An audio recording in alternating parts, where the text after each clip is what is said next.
You've been taught to trust every voice but your own. Let's change this.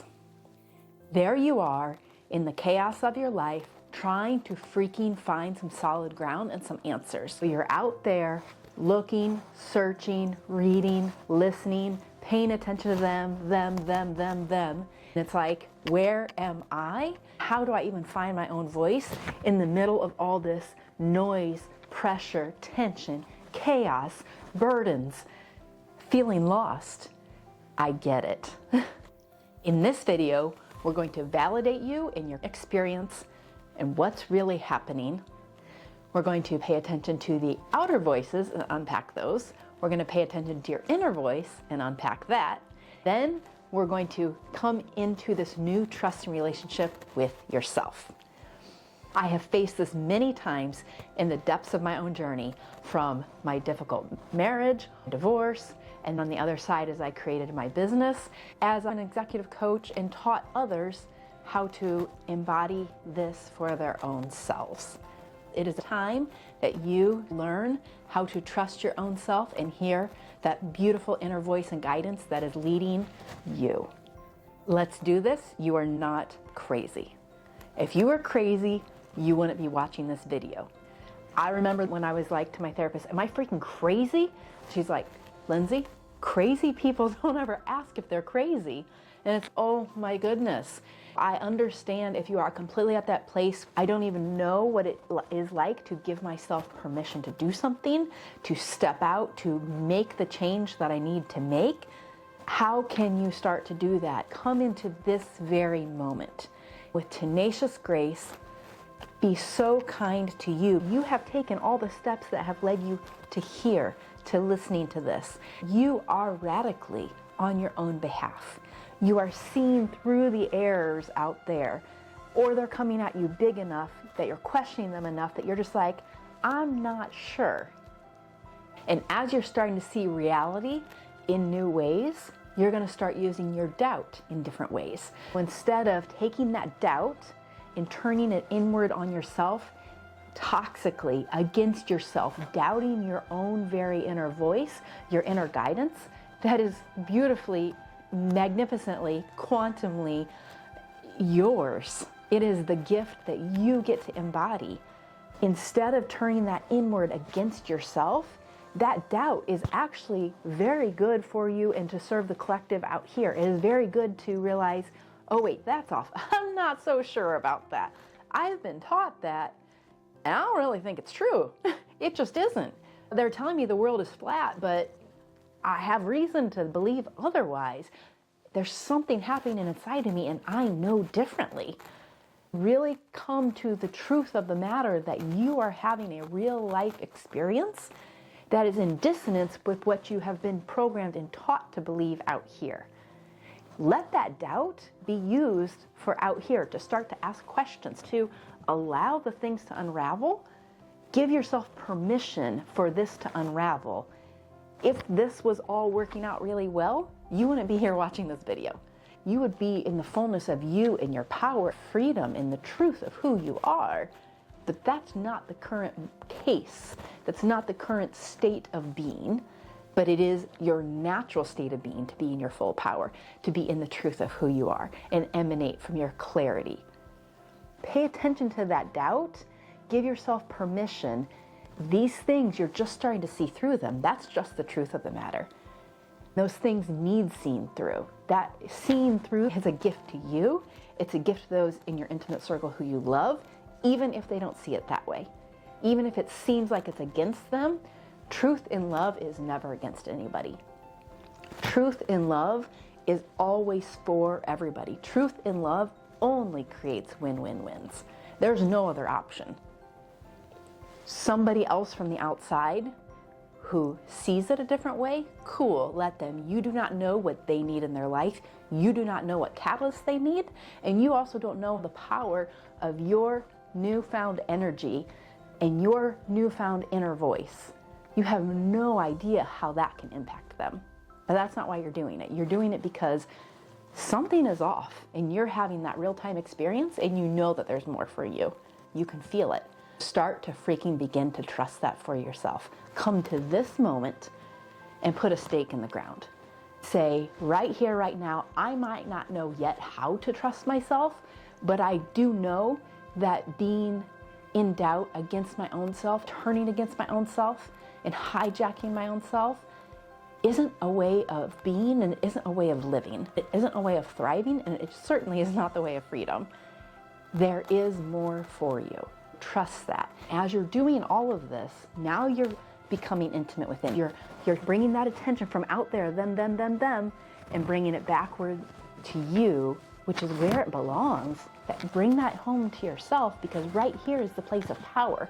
When you're in that power for yourself, now you can live into that aliveness and that fullness from the clarity of your soul's knowing. Sweet, delicious, freaking clarity.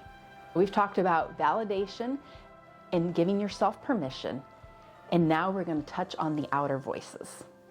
Let me say this loud and clear.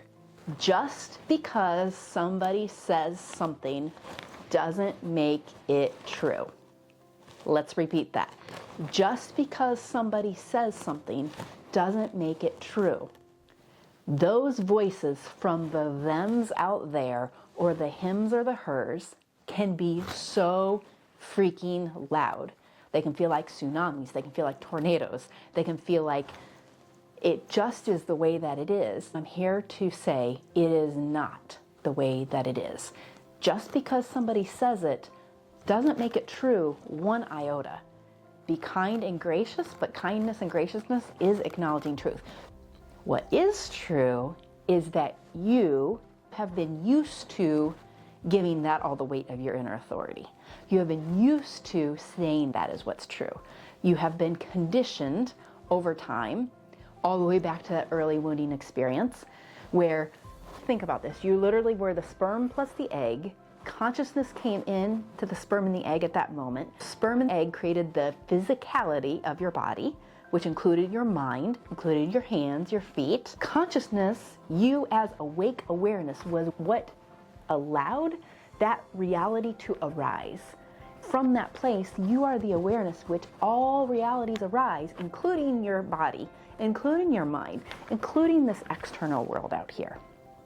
You have that physicality able to hear those outer voices, but just because somebody's out here saying something, it doesn't make it true, but you thought that it was true. Why? Go back to that little baby with the consciousness and awareness who now is crying and needs their mother to feed them, needs somebody to bathe them, and maybe got ignored.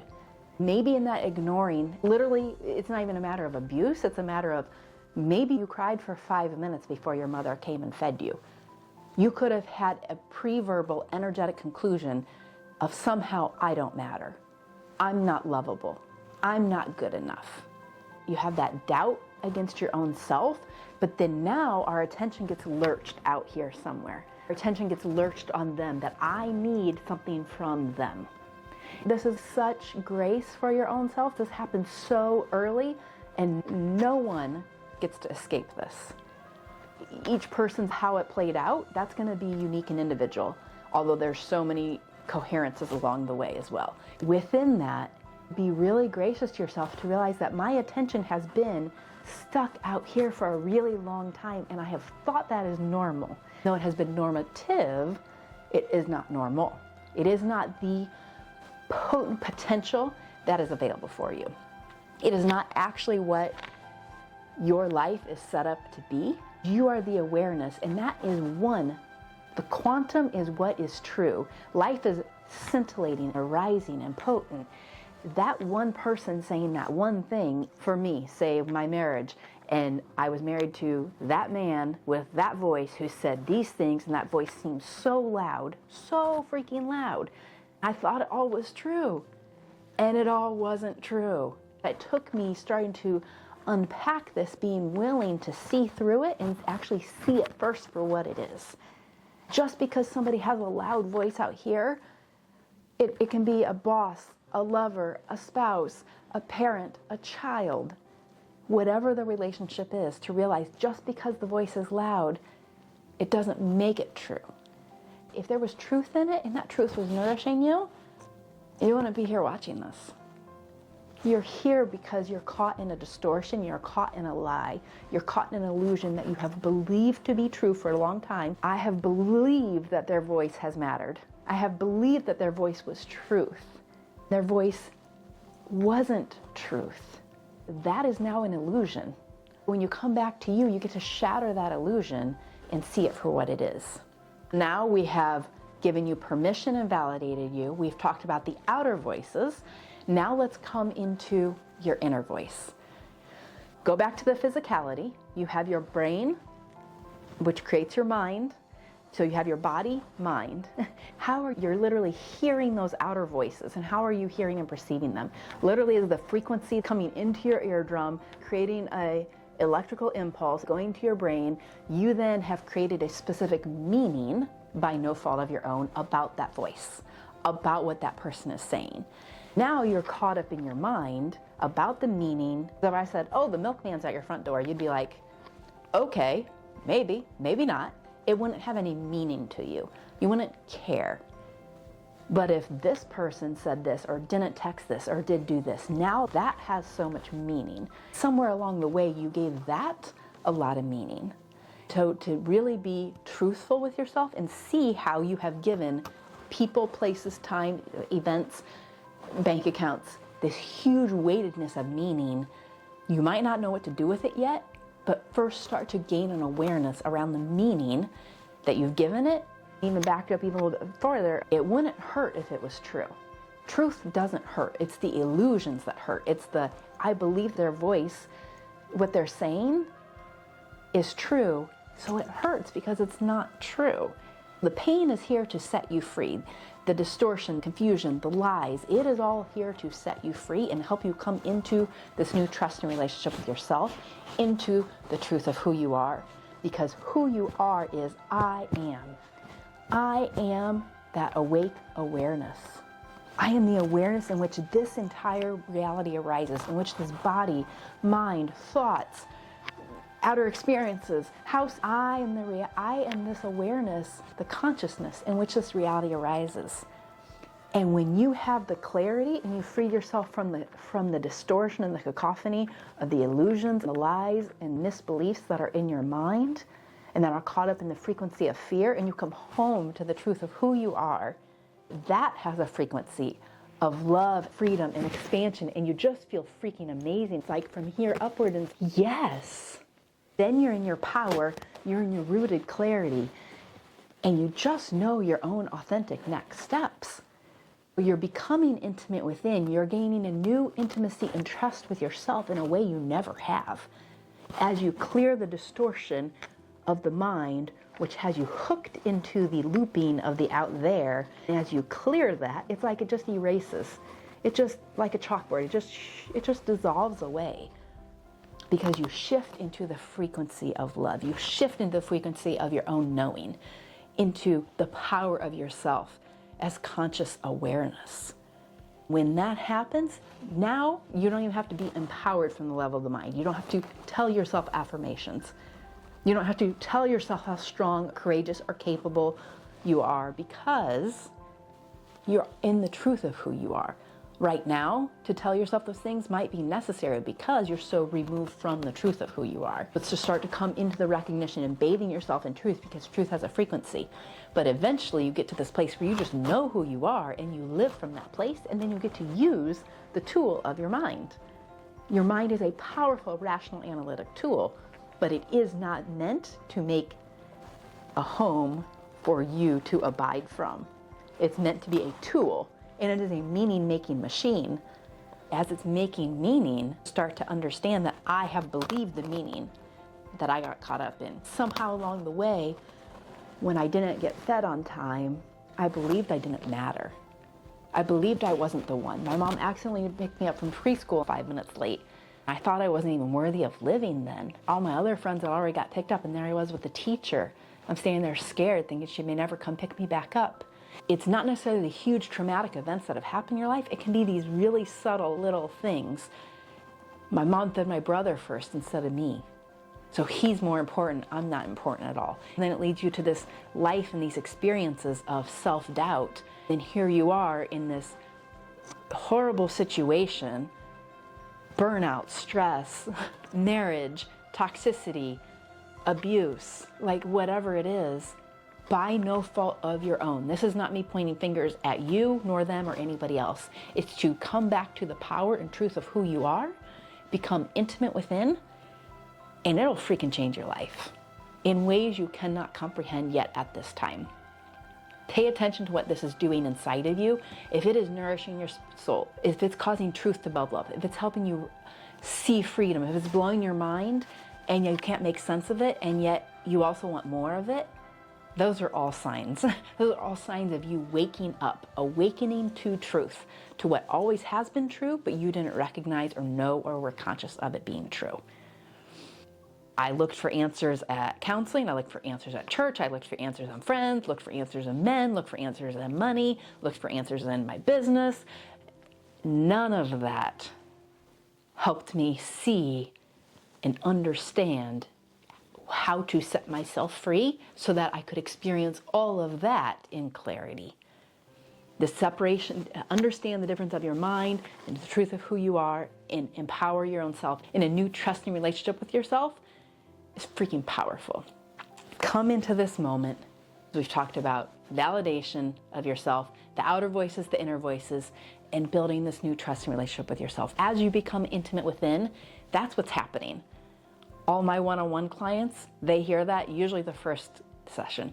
This is going to be a process of you building a new intimate relationship with yourself, a new trusting relationship with yourself in a way you never have before. I don't care if you're in your 30s or if you're in your late 60s or early 70s. You wouldn't be arriving here at this moment with these current conditions if you already had that trusting relationship. This is all an invitation to do this. Take hold of the truth of this for your own self. Understand what has brought you to this very moment. Give yourself the permission, because you're not crazy. You're just simply seeing through, and the mind hasn't caught up yet, because the mind is a record of the past. The mind is still going to be writing the story from the past while you are living into the aliveness of what's truly available. The mind will eventually catch up, don't worry, because you're going to become so clear that those stories just simply fall away and you get to use the mind. Biggest love, and see you in the next video.